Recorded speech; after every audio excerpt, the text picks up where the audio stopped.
Welcome to Mormon Book Reviews, where an evangelical encounters the restoration. But is it Mormon Book Reviews? Actually, no, this is a very special episode. I have decided to start another channel, and it's just basically simply called the Steven Pynakker Channel. And I'm debuting this on both of my channels. So my second channel is going to be me talking to people about subjects that are of interest to me, authors, scholars, and such. I've reached out to a couple other people, including somebody from the Christian Science Monitor. And so it's going to be a second channel. I won't be posting stuff all the time here like I do on my regular channel, but I just thought this is a great opportunity for me to talk about subjects that are of interest to me. Now, just real quick here, I just want to remind people for Mormon Book Reviews, go to mormonbookreviews.com to buy merch. Been doing really well. iPhone cases, I even got car seat cases and coasters, you name it. It's got the MBR logo on it. It's really cool. Now, the reason why I have today's guest on is Roger Launius, former chief historian with NASA, as well as the senior curator at the Air and Space Museum for the Smithsonian. And Roger, I just want to thank you so much for coming back onto the program today. Sure, glad to do it. And I had to wear the NASA shirt just because. Folks, I just want to say in the 1990s, 80s and 90s growing up, I was fascinated by Roswell, Area 51. This was a time, X-Files was huge on television. I remember, and then of course in the early 2000s, we start getting them, or, of course this is based on a book in the 1970s, that we didn't even land on the moon kind of stuff. But also during this time in the 1990s, I was also reading this magazine called Skeptic Magazine. Also Skeptical Inquirer. I'm more of a Skeptic Magazine guy myself. So I was, at the same time I was reading conspiracy stuff, I also wanted to make sure I was staying grounded. And one of the things I liked about the skeptical movement is they didn't ignore claims. They would actually take them, which I always thought that was to their credit, including one of the most famous ones when they took on Holocaust denial in the mid-90s and gave it quite a treatment. So that's why I always have a soft spot in my heart for Skeptic Magazine. Been reading that magazine for over 25 years, and it's done a great service. But a great service you have been doing, in one sense, is you advocate, of course, that you don't think that there was an alien craft that crashed at Roswell. You also were somebody who would speak out against people who were saying that we didn't land on the moon. I guess the question I have for you is, why did you feel it was important to do that? Why was it important that you felt that you need to speak out when a lot of people just say, I'll just ignore it? Well, I mean, working at NASA in the 1990s, and I was a chief historian between 1990 and 2002, these sorts of questions would arise. And, I sort of entered it through the issue of the moon landing denial stories that are out there, the conspiracy theories that are out there. And this sort of got right to the heart of what NASA was about. I mean, there's no more significant event in NASA history, and one could make the case maybe in human history, than the moon landing, setting foot on another body in the solar system. And for those who reject that particular reality, it wasn't the people who rejected it that there were the real issues. That when it gets some traction in popular culture, then we found ourselves getting questions from teachers, from parents, maybe from kids themselves saying, my kids are asking me questions about this. How do I respond? And the initial response from NASA was, we landed on the moon, end of discussion. And which is not very helpful if you're if you're teaching fifth grade somewhere and you've got, 3 or 4 students in your class who are adamantly opposed to the belief that this happened. And so we did work to try to prepare materials for teachers, parents, others, to respond to those kinds of questions from their loved ones. And that was a good thing to do, although NASA sort of regretted at times even having to respond to these sorts of things. But this gets us into the middle of the UFO issue as well. NASA is filled with people who believe that the universe that there's life beyond this planet. I'm in agreement on that. Yes, of course there's life beyond this planet, although we have not a scintilla of evidence to support that belief at this present time. Just the vastness of the universe, the number of bodies that are out there, the number of solar systems and so on suggests that probably life has evolved elsewhere as well. There's a world of difference between, maybe a universe of difference, between believing in the abstract that life can have evolved on other bodies in the universe and believing that we are being visited by them. I don't believe we're being visited. There's no evidence to support that per se. There are some instances of people seeing things that they can't explain in the sky, UFO sightings, unidentified flying objects.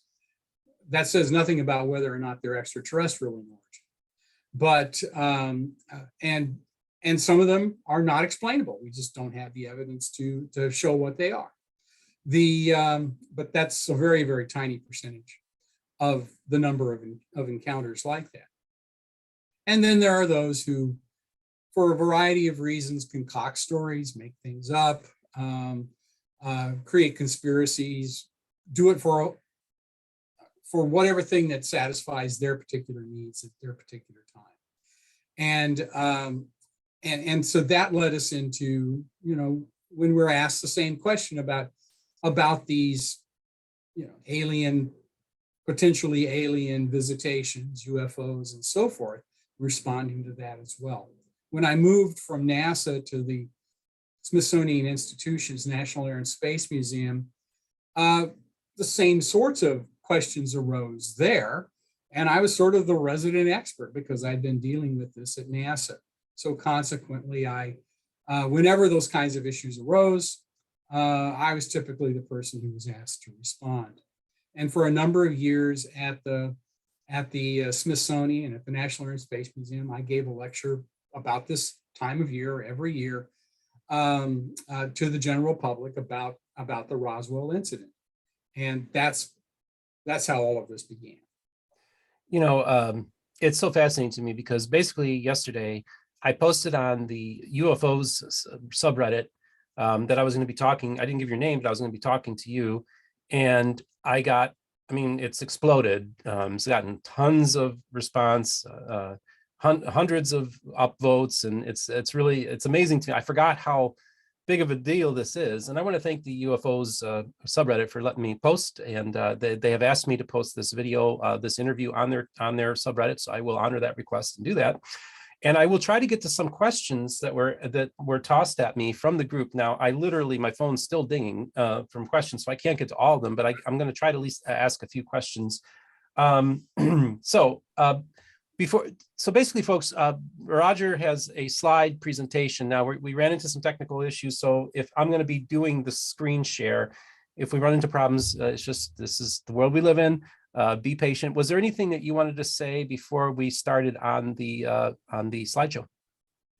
Yeah, the only thing I would say is that no one would be more thrilled than me if we actually found evidence of extraterrestrial intelligence. And believe me, we've been looking.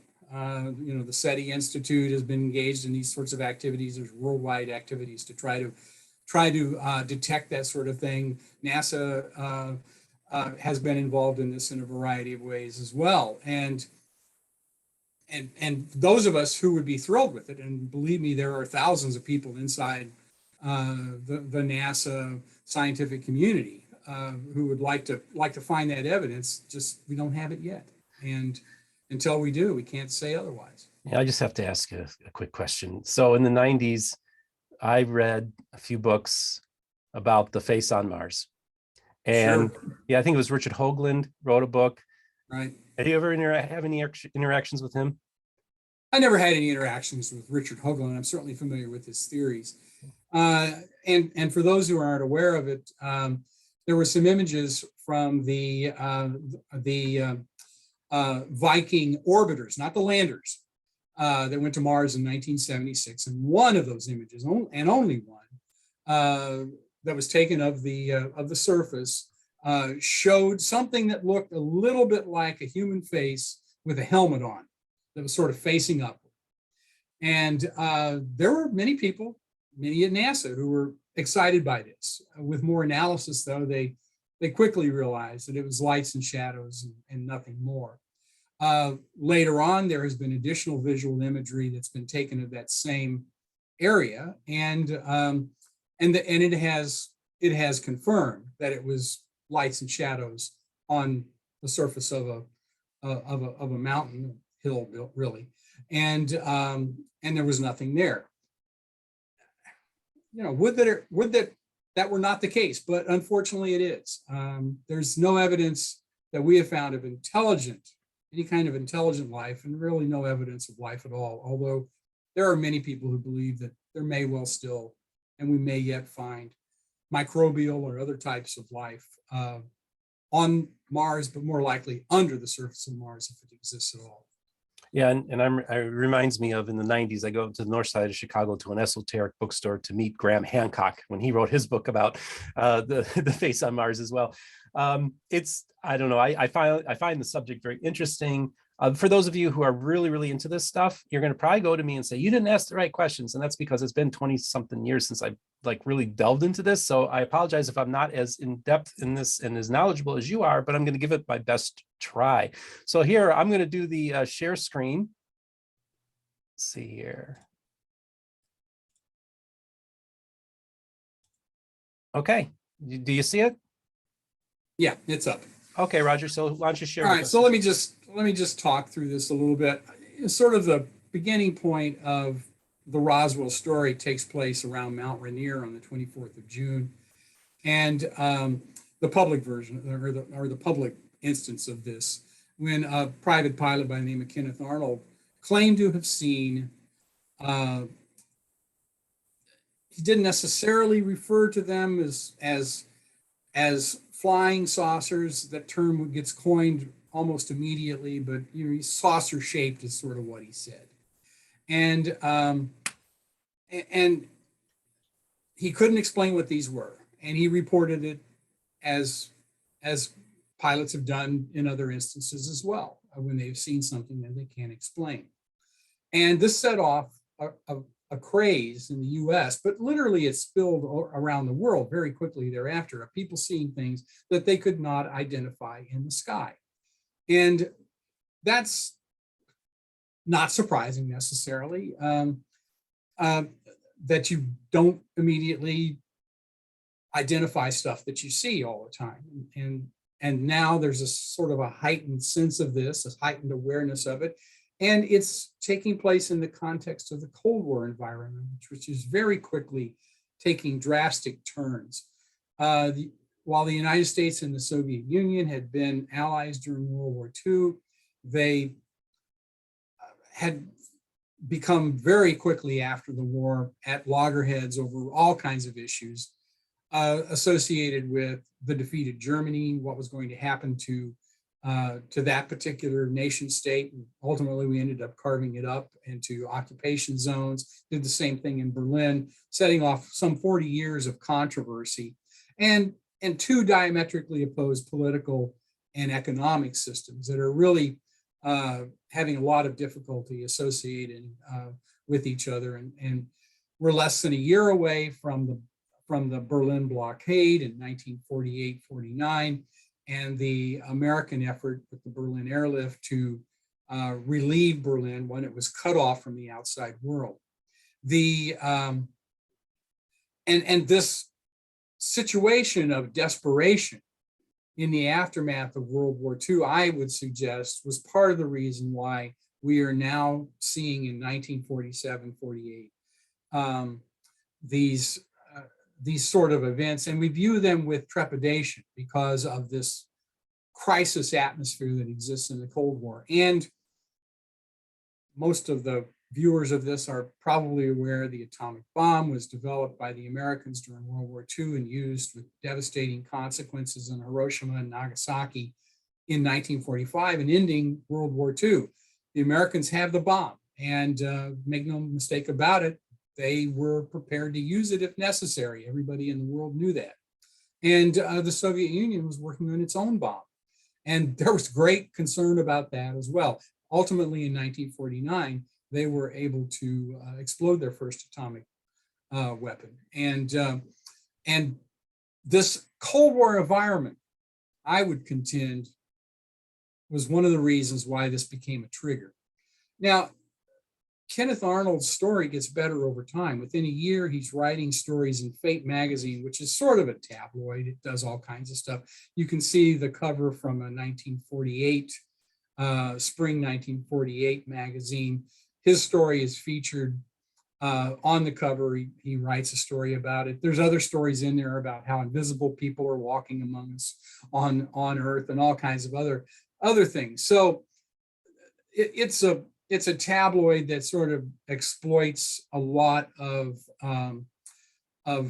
esoteric sort of information that's out there. And Arnold, who lived a fairly long, respectable life, sort of goes into this in more detail. Can I see the next slide? Yeah, sure. And so you can see a picture of him as a much older man, pointing to what he thinks he might have seen at Mount Rainier in 1947, and you can see it's strikingly different from what was initially described, and we'll go from there. Next slide. So in 1947, actually in the latter part of June of 1947, a rancher by the name of Mac Brazil, really over near Corona, outside of Roswell, a few miles, stumbled upon some stuff that he found in the desert out there, and he sort of described it as tinfoil and a few other odds and ends. He scooped up some of it and he took it back to his ranch, and he then just sort of put it off to the side and didn't do anything with it for a few days until he heard about this Kenneth Arnold story about flying saucers. And at that point, he decides to take it over to the sheriff in Roswell, New Mexico, a few miles away, county seat, and gives it to him. And so George Wilcox, who's the sheriff in Roswell, takes this stuff, doesn't quite know what to do with it, calls the Roswell Army Air Base. In those days, what became the Air Force was still a part of the Army. Not until September would it be a separate branch of the service. So it was the Army Airfield at that point. Next slide, please. And the base commander sends out an intelligence officer, Jesse Marcel, to go over to meet with the sheriff to pick this material up. He then goes out to the area where it was discovered, finds some more stuff there, talks to Brazil and so forth, and the story sort of goes off from there. Next slide, please. And a public affairs officer there sort of announces to the public that they may have captured a flying saucer, and this gets picked up in the local newspaper in Roswell the next day. And they say it in no uncertain terms that the Roswell Army Airfield has captured a flying saucer on a ranch in the Roswell region. Well, the headline was misleading at best and just outright a lie if you're less charitable. And the story itself, goes on to talk about finding this strange material out there and not knowing quite what it is. This is then taken to a larger Army base. Next slide, please. Oh, there's a quote from the newspaper. The intelligence office of the 509th Bombardment Group at Roswell Army Airfield announced at noon today that the field has come into possession of a flying saucer. So that's what's said in the story. Next slide. Immediately, the Army debunks that story, gets picked up the next day in the Roswell newspaper. Next slide. It's actually another quote. Roswell bounced into the international news scene yesterday when a flying disc was reported 85 miles northwest of town and 25 miles from Corona by Brazil. And until the 8th Air Force headquarters until the 8th Air Force headquarters in Fort Worth announced that the disc was nothing more than a weather balloon, the entire US and England, interestingly enough, England is singled out in the story, seethed with curiosity over the report. And the Roswell Telephone Company was busy handling calls from every city in the country and several from across the sea. Next slide, please.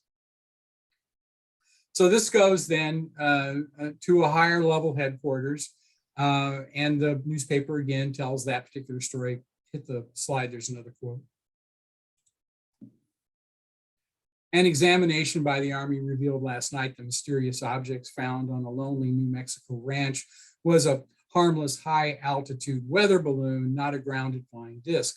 Excitement was high until Brigadier General Roger M. Rainier, commander of the 8th Air Forces, with headquarters here, cleared up the mystery. That's an AP story from Fort Worth. Next slide. So this sets in train a set of incidences. There are some photographs of these Roswell objects, as you can see, with Marcel sort of holding a luminized piece of material and showing them for the camera. Next slide. Similar particular photographs with General Rainier and these things as well. It's basically the same artifacts, different person holding them. Next slide. So this then begs the question: what was it that they found at out in the desert there? And the story of a flying saucer, which gets built upon over many years later, it sort of goes away very quickly after that particular piece of the story is told. So by late 47, 48 timeframe, this is mostly forgotten about. The incidence of it being a weather balloon was satisfactory to most people, and most people moved on. In about 1980, there is a couple of rather sensationalistic books that are published about Roswell, and they are discredited in a lot of ways, but some people do believe what they have to say, and it sets off a flurry of additional information and additional investigation by UFO investigators and others, and mostly it was people on one side of the story or another writing, and it's more, rather than it being sort of history, it's more advocacy on both ends. This ultimately led, and has been built over time, to a major investigation in the 1990s. In the Congress demanded that the Department of Defense undertake actions to declassify documentation associated with the incident. And there are two big books that were published. I think the first one was in 95, and the second one was in 97. The Roswell Report is the first one. It's the one that reproduces a lot of primary source material associated with Project Mogul. And Project Mogul was a very secret program in the late 1940s to place listening devices in the upper atmosphere to detect sound waves from a nuclear blast. And what they were specifically trying to do was to gain intelligence on when the Soviets tested atomic weapons. They knew that they were working on them. They knew it was being done in a very secretive manner. And so they set up this program to deploy a series of balloons, a balloon system, it really was, of high altitude sensors that would then float, and upon hearing something like a nuclear blast, it would relay that information back to listening posts in the US. So Project Mogul may well be what this material came from that was found. As stated in this report from the mid-90s, Mogul Flight 4 was launched from Alamogordo Army Airfield in New Mexico on the 4th of June. So it's an early event, a few days, or actually almost a month before the excitement associated with Roswell. And what you can see in this picture, and it's small, which I apologize for, but you can find all of this online if you wish to go look. It's shown in three parts. If you look on the right-hand side, the top is the balloons, and you can see some balloons periodically all the way down this thing. If you go down the right-hand side, you will see some kite-like structures and balloons. You see more of them in the middle section with sensors attached. And then in the left hand, you can see more of the same sort of thing with sensors dangling at the bottom. And this was a very long system, very tall system that was released from Alamogordo. They were released from other places as well. There were multiples of these. And this one, just a very short time after launch, they lost contact with it. And the belief was that that it probably dragged on the ground, pieces of it fell off and eventually took off and went who knows where. It's not a weather balloon, but it is a balloon system of a different type. And there were reasons to keep it secret at the time because of the national security implications of spying on the Soviet Union. Now, I should tell you that in addition to Mogul, there were all kinds of other balloon activities that took place in the aftermath of World War II and into the 1950s to spy on the Soviet Union. One of the things that happened, and numerous people voiced this, including most famously President Eisenhower while in the White House in the 1950s. We can never have another Pearl Harbor. We can never be effectively surprised by an enemy attack again. So we have to figure out what they're doing. And there were all kinds of ways to try to do that. Balloon flights were one of these ways. And so one of the famous episodes that was developed was a balloon system like this that had cameras on it that would be deployed from places like Norway and Sweden and Germany, and would presumably float at very high altitude over the Soviet Union, taking pictures as it went. And then when it, since the prevailing currents were from west to east, it would be recovered in the Pacific by American forces there. And this would tell us what the Soviets were doing. It was a form of reconnaissance in this particular case. It didn't work very well. The balloons didn't get high enough. Some of them were shot down by the Soviet Union. A lot of them were captured. And there was a series of sort of public scandals in the 1950s with this sort of thing.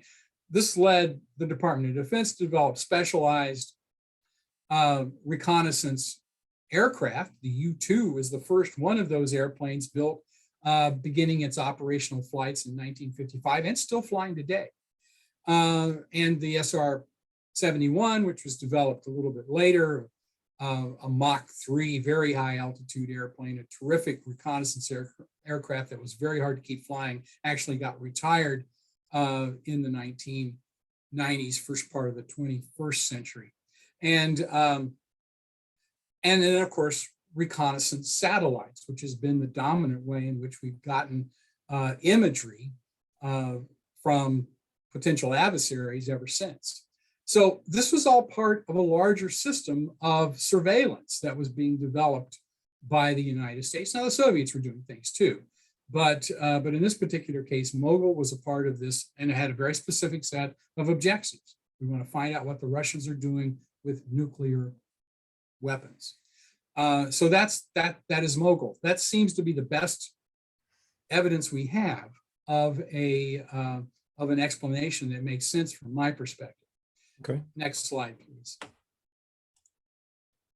Now, the legend has lived on, and it has been modified over time. It's gotten better. It's gotten more elaborate. there is a conflation of incidents in various places that have come together, all as a part of the so-called Roswell incident, including the presumed recovery of alien bodies, which was not a part of the story at all originally. Nobody talked about it until much later, and there is the possibility that that was simply a set of extrapolations and mythologies and outright lies perpetrated by certain people. There's also the possibility that there may have been some things that people saw that they just couldn't explain at the time, that probably had nothing to do with, and I'm convinced, had nothing to do with alien interactions. But the legend lives on. Next slide. Before we move on to the next slide, that's one of the things I never quite got, is that lightning could take down a craft that could fly across halfway across the galaxy, and all that you would experience in the vacuum of space, but yet lightning could bring down a craft like that. That always seemed to be a real weak point. Yeah, well, I mean, this is an artist's conception, and obviously it's a more recent conception, and that's one aspect of the story that has emerged over time, is that lightning struck an alien spacecraft and caused it to crash. You're right. Lightning does not, I mean, there have been instances when it may have, but lightning does not, even when it strikes an airplane, cause it to crash. Next slide. So there are in Roswell today a hefty business trading in the UFO story that's there, including the UFO Museum. Next slide. A crash site, of which there are several that have been mentioned over time, and you can visit these sites. Next slide. And then my personal favorite is the string of street lights that are UFO heads. Great. At the top. And I think that's all I've got with this. Are we done with the slideshow? I believe so. Oh, okay, great. So I'll just end this here. Well, that's really fascinating stuff. I love that you're giving this presentation. I wanted to ask you, so I did post this on the UFO subreddit and got quite a few. The number one question, so I'm going to ask, at least try to get that one in, is it's been 75 years. Why is most of it still classified? So you want to give us a reason why it's all still classified? I'm going to answer that question with a question. What makes you think that it's mostly still classified? I mean, there's no evidence to support that. Okay. And then, so I guess a lot of people think like, well, if it was just, I'm just going to go off the top of my head. A lot of people are saying, okay, if this is just a weather balloon, which obviously it was also probably something with Project Mogul, why was all the pieces taken to Wright Patterson Air Force Base? Again, I would answer that with a question. What makes you think they were taken to Wright Patterson? There's no documentary record that says that anywhere. There's hearsay evidence by people, and there's stories from the 80s and later that talk about such things, but nothing at the time. Okay. Why, if it's just a weather balloon, is there like over 300 military Army people out there recovering all the pieces? Again, what makes you think there were? I mean, none of the accounts from this particular event in 1947 talks about any of that sort of thing. And it's only recollections after the fact, which are under the best of and most charitable explanation, are embellished, that lead anyone to say those sorts of things. So one of the more fascinating theories that came out in the last 10, 15 years, probably been longer than that now, is that there was this possible Soviet craft that was genetically engineered little people working with Stalin and Joseph Mengele. Maybe talk a little bit about that. So Annie Jacobson's book which has been one of the most debunked books in this arena, makes this case. It's the only one that does. And I mean, there are lots and lots and lots of people on all sides of the argument who have debunked this. So Stanton Friedman was somebody who had some pretty good scientific credentials, was really popular in the 90s regarding Roswell. What do you have to say to his work? Nothing. You don't think Yeah, it's holds up the scrutiny? I am not an expert on his work, and I'm not going to comment on it. Okay, that's fair enough. I am curious, and you may want to comment, because people are going to ask about this. I always find this interesting. I forget his name. There's this guy who claimed to be working, and again, this is maybe outside of your purview, but it kind of ties in because there's claims at Area 51 that there are these recovered alien craft, and I can't remember his name. He claims to have worked on it and to reverse engineer equipment. Is it so that we actually have these craft, or that we've been able to reverse engineer and based on recovery craft, that dozens and dozens of them? Do you have anything to say to that? There's lots of these stories. When you start peeling back, the veneer of it, you find that they're not based on anything. And individuals who made these sorts of claims have dodgy track records themselves, aren't who they say they were, have no firsthand knowledge, and I could go on and on. And so you ask the next question, which is, why would they make these kinds of claims? And again, you can be harsh in your analysis of that, or charitable in your analysis of it, but the reality is none of these seem to hold much water. There were, there's no question about this, highly classified technical development programs at what we call Area 51. And I mentioned earlier the U-2 and the SR-71. I could also add stealth fighters and bombers as technology that was worked on there. And you don't want anybody getting access to that. At the time, it was highly classified. So, anybody who makes comments about these, you have to kind of question. So there are people that have sent me links to basically shortly before their deaths, Jesse Marcel's statement and General Thomas Dubois, their statements saying that there was alien stuff and there was all these bodies. What do you have to say to people that were military people, claim to be there at the site, or make these claims? Is there anything to those the people should take as any of those statements seriously? I don't want to impugn people's character. Yeah. But let me just suggest that in 1947, none of those sorts of discussions were had. And much later in life, somebody who makes statements that have no track record, have no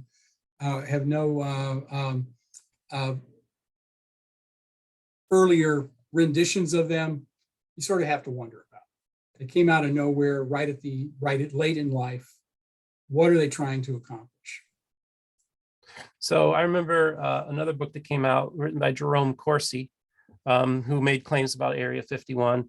But the controversial thing is that Strom Thurmond wrote the forward to the book, or and everything like that at the time. This is a guy that had some military credentials. He also made claims that there was a military base on the moon and built in the early 60s. I imagine if there was one, China would have probably exposed that by now. China, the Russians, any number of other groups would have exposed it. I mean, these sorts of things, sort of strain credulity in my mind. And you have to approach these with a certain level of skepticism. There's no question about it. Can it be verified? Are the sources, do they make sense? Is there corroborating evidence of any type from the time frame? So when somebody spouts that there's a secret military base on the moon, on what is that based? making that claim. It's easy to make claims. You can say anything, but where's the substance of this? Yeah, so a few more questions for you. One thing we talked about was how he had the U2 program, and they were flying over. Now, from my understanding, didn't our Air Force actually have like a secret space program as well, that they actually had manned craft that they were able to fly over Soviet space and take photos or anything like that? Nothing like that? No, they were developing, and it was a highly secretive program at the time. What was called Dinosaur, the X-24 program, and it was going to be a two-person space plane that was going to be launched from the United States that could overfly the Soviet Union. The program began in the late 50s. It finally was terminated by McNamara in 1963. They did get to the point where they bent metal. They did build some structures associated with this. They never tested it. They never flew it. And the reason it was canceled was that by the 1963, the Corona program was operating, and they were getting a rich harvest of material from that using robotic spacecraft. And what's the point of having humans doing this thing? So, so the reality is that program did exist, but they never got to the point where they were going to fly. Oh, okay, great. I guess one of the people I know, I think Joe Rogan's had some of these people on where, and also and he's talked a lot about it, is that we have these newly released footage of these craft that were filmed by our military, by our Air Force, by our Navy, doing these crazy maneuvers, doing things that shouldn't be possible. When you see footage like this, and our government is releasing it and is saying basically that they are unidentified objects, what do you say to that? What is it very interesting to you, and how do you analyze that footage? Well, I don't analyze it. I don't have the capability. Not analyze it, but how do you respond to it? Like when you're watching it, like what does it look like to you? What goes through your head when you see footage like that? I cannot make a statement about what it is. Right. It's interesting. There's unusual maneuvers. That's the most I can say about it. Okay. So basically, you're just applying the scientific method, man. Like, I don't know. It's interesting. I think this is one of the key things. Like a lot of people, they're very anti-NASA, I noticed in this group, and that, and I often NASA is the boogeyman. I know that I've seen books where it was a conspiracy with the Freemasons, and then conspiracies with the Nazis. That there's the dark history of NASA. Maybe you could talk a little bit about that. Well, I can't speak to the Freemasons at all, but the stories of conspiracies. I mean, we were talking about extraterrestrial things. As I said, I worked at NASA for 12 years, and I knew dozens, if not hundreds, of people who would have given almost anything to be able to confirm that there is life beyond this planet. And so if there was evidence of that life, they would have been singing it from the rooftops. They would have you would have never kept them quiet. So the reality is it's just not there. It doesn't mean we won't find evidence of alien life, but we haven't found it yet. And the folks who, sort of traffic in conspiracy theories are predisposed to make everything a conspiracy when it's mostly not. Yeah, it reminds me, because I know often what happens is, and I remember like the Brookings Institute in the early 60s came up with a paper, what would happen if we found that there was other civilizations, alien civilizations. Could this lead to the collapse of society? And it was speculated that it could be quite a disruptive force to the human community, to the point that the need would be to cover this up in order to keep social order. What would you say to something like that? I'd say it's nonsense. That's an argument that was maybe made in an intellectual setting in the early 1960s, but we are predisposed to believe in the possibilities of life beyond this planet. And I think a lot of us would welcome that knowledge, especially interactions that might be exceptionally positive. The reality is, if we were to be visited by extraterrestrials of some type that have the capability to travel through interplanetary, actually, beyond interplanetary space, because they would be not from the solar system, I'm pretty well convinced. That means they have technologies that are so far beyond ours that I hope they're our friends, because if they're not, they could wipe us out in a heartbeat. So talking about interstellar objects, I know that there have been a couple detected that some had speculated could possibly be a craft, by the way that it, is any of that stuff, do you think there's anything to any of that? Who knows? I mean, there's no way to know this. I mean, you can speculate till you're blue in the face. What is it? What is it we're talking about? What is it that we know about it? What are the things we don't know about it? And can we make any judgments on the basis of those things? So I think one of the things I find interesting is a lot of the reasons why people go into NASA in the first place is they want to find this stuff. They want to find proof of civilizations. That's a motivating factor. They want to explore. Many of them like Star Trek, and that was a motivation for them to, work at NASA. I imagine that in the 1990s, a lot of people I know in the FBI, they were all watching the X-Files. Imagine in the 1990s, there were probably a lot of X-Files fans at NASA interested in that kind of stuff. And that's, it sparks part of the human imagination. And so I think it's important that, look, I just find the whole thing fascinating. And I think that a lot of people who work at NASA probably were watching a lot of these same programs, reading some of these books, and thought, well, I'm going to go to work for NASA because I find the idea really excites me. So if anything, a lot of these books may have stimulated people to maybe go into and explore these things as well. Yeah, sure. No question.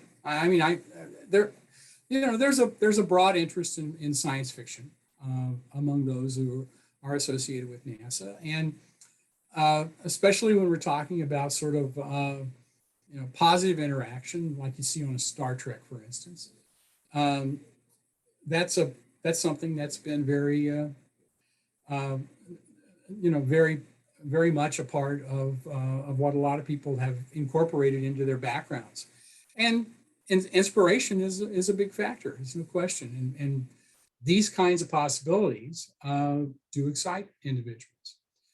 We just need to be careful in the context of what we know and don't know, and not overstep what we can plausibly think about this. And I got to tell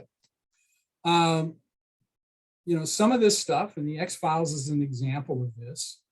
That is a set of fictitious stories, many of which are compelling, and it paints the powers that be, whoever those powers are, the smoking man or whatever, as sort of evil incarnate. Now that's wonderful if you're setting up drama, but that's not the reality that at least I have experienced. So I want to go a little full circle here, folks. So now my channel is called Mormon Book Reviews. And it's what's so fascinating to me is that within the 19th century religious context, there was what made Mormonism so interesting is that it speculated the idea that there was life on other planets. You had the Pratt brothers, the Seer publication that was speculative. Then you had the idea of Kolob, and so there's like a science fiction underpinning to Mormonism, which of course would inspire Battlestar Galactica, as well as Orson Scott Card's Homecoming series, which is basically the Book of Mormon in space. But I also want to talk about another 19th century movement called the Seventh-day Adventists, who also were very highly speculative about life on other planets. And people don't realize this, if you're really into UFO stuff, the Urantia book, the Blue Book, if you will, is highly influenced by Seventh-day Adventist theology and doctrine. So I find it interesting that we have two religious movements from the 19th century that have been very influential on science fiction, on idea of life on other planets and aliens and communicating with them. I just think it's all interesting how it all kind of ties together. All right. Can I say something about Please. that in the context of NASA? So James C. Fletcher became the NASA administrator in 1971. He actually served 2 terms, 71 to 77. And again, after Challenger, he was brought in for, I think, 3 years to lead the agency as administrator. He was LDS, very devout. He pursued 2 areas that he thought were critical based upon his LDS beliefs. One was, we know that there are extraterrestrials because the book of Abraham tells us. And in that context, we need to try to understand more about this. And so it was during his tenure in the 1970s that the Voyager spacecraft, both Pioneer and Voyager, were launched. And in both of those, they had affixed to those spacecraft a plaque on the Pioneers that basically showed what we looked like, male, female, where we were located in the universe, with the intention that someday this will be found by somebody. And of course, the gold record, the so-called gold record on the Voyager spacecraft, was much more elaborate. It did all of those things, but it also then contained greetings from Earth in multiple languages, lots of music from Mozart to Billie Holiday to Chuck Berry. And in fact, there's a joke that said, from the SETI, it said, we got a message from beyond, and the message said, send more Chuck Berry. But old joke, but nonetheless funny. And Fletcher was all on board with that because we know they're there. We have to learn about them as best we can. And this is a part of the process. And it'll take centuries, but if we don't start, we'll never know. The second area that he emphasized was the development of environmental systems. So the first Landsats were launched during his tenure in the early 1970s with the intention, and he used this term explicitly, we have stewardship over the earth.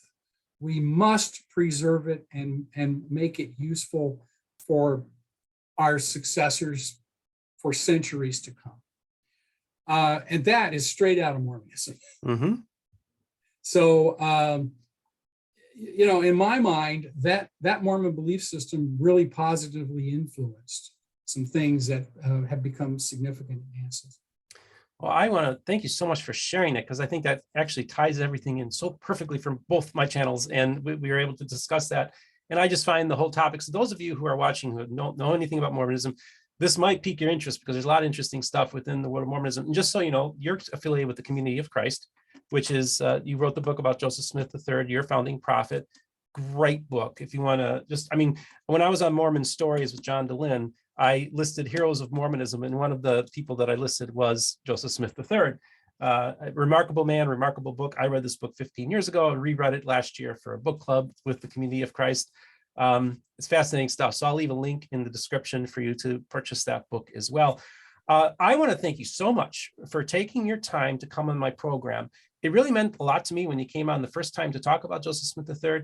And I think it's really awesome that you came on to share so that you could kind of do your lecture that you used to do every year, and you could share it with my audience as well. Well, it's my pleasure. I'm sure they're not going to find, many of them are not going to find my answers satisfying, and that's perfectly all right. I believe in the marketplace of ideas. Yep. And I contribute what I know. Others contribute what they know. This gets accepted, rejected, modified, whatever happens. Ultimately, I would like to think that we reach a greater approximation of truth. Not that we ever actually know truth, but moving in that direction. And I don't mean to be dismissive of others, but I do mean to be critical of things and ask the core question: what is the evidence? There's one final story that I will tell. So in 1947, Chuck Yeager flew faster than the speed of sound. We all know that story. There was a story that emerged immediately afterwards in which some people were saying Chuck was not the first to fly faster than the speed of sound.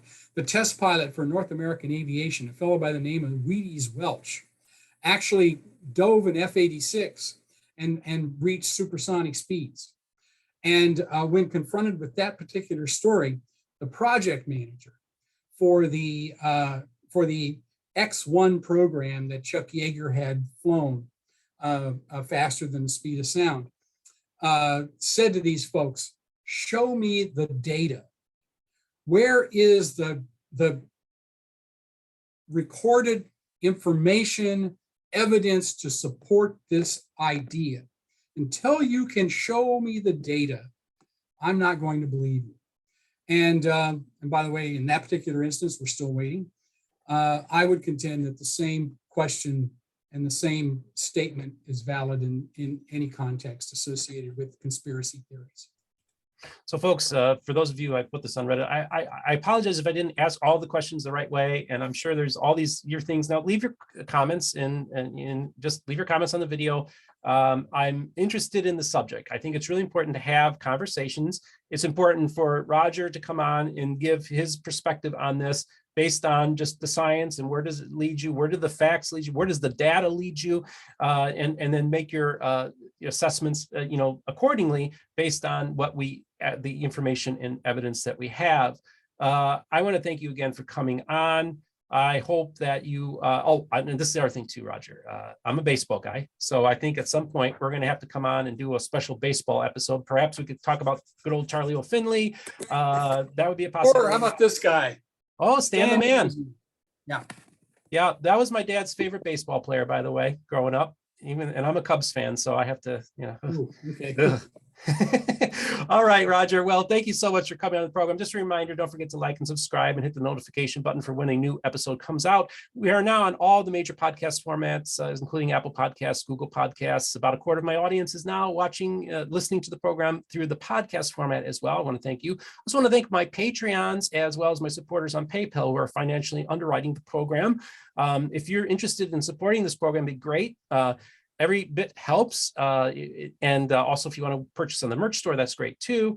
Again, thank you so much, everybody. Thank you for putting up with me kind of doing something a little bit different than normal, but we did get to tie it all into Mormonism. So spot on. So thanks again, Roger, and you all have yourself a great day.